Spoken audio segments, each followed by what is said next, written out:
picture, sadly, and I wish I had the beneficiaries of this project here to talk to you, which would be even better. But I am talking about technology. The world has been hit by many crises. The financial crisis affects everybody, but the food and fuel crises are particularly affecting people in Africa.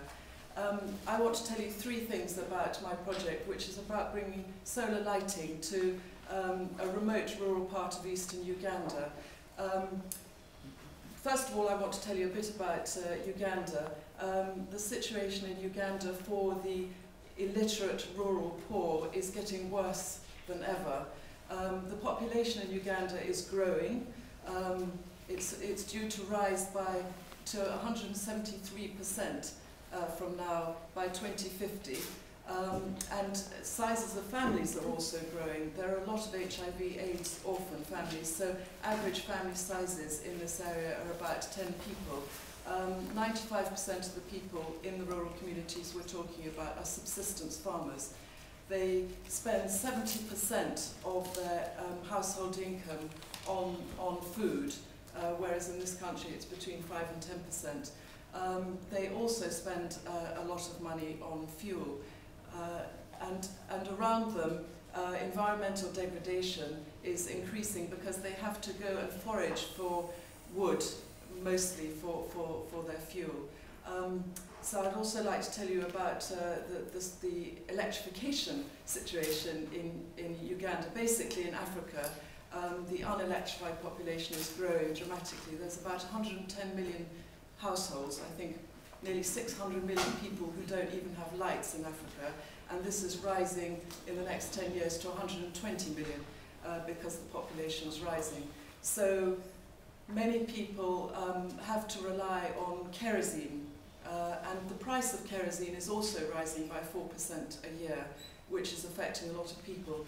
There are other off-grid alternatives which people resort to, obviously biofuels, animal dung, crop waste, batteries, generators, but all of these things are harmful to health, hazardous, they can burn and cause damage, and they're all detrimental to the environment.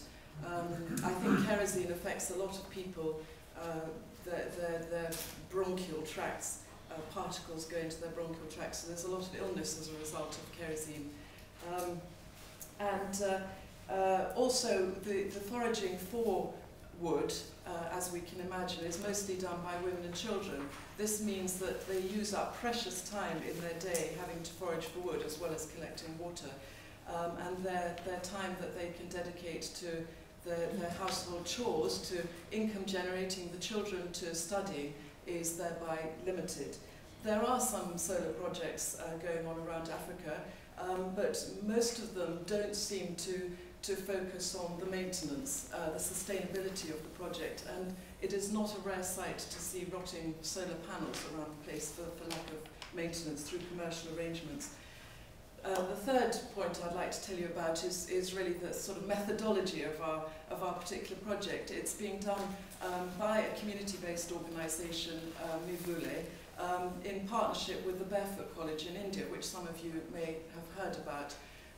Barefoot College was founded 40 years ago by an inspirational Indian social entrepreneur, and in the 15,000 people, I think, have benefited from the training that they give to illiterate rural people. They want to demystify modern skills by putting tools in the hands of the excluded people. They've trained people to be solar engineers, teachers, architects, all sorts of different things. And now that so-called barefoot revolution, the revolution of bringing, of demystifying these technologies and empowering rural people is spreading to Africa. So Barefoot are working in conjunction with many different organizations in 28 different countries in Africa. But the organizations they work in partnership with are mostly UN Women, and UN Women will only support projects in areas of post-conflict, and UNDP, who will only support projects where there's special environmental interest.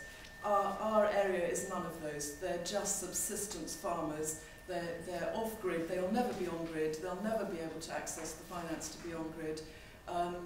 They've not benefited from market liberalisation. They're far away from any political influence.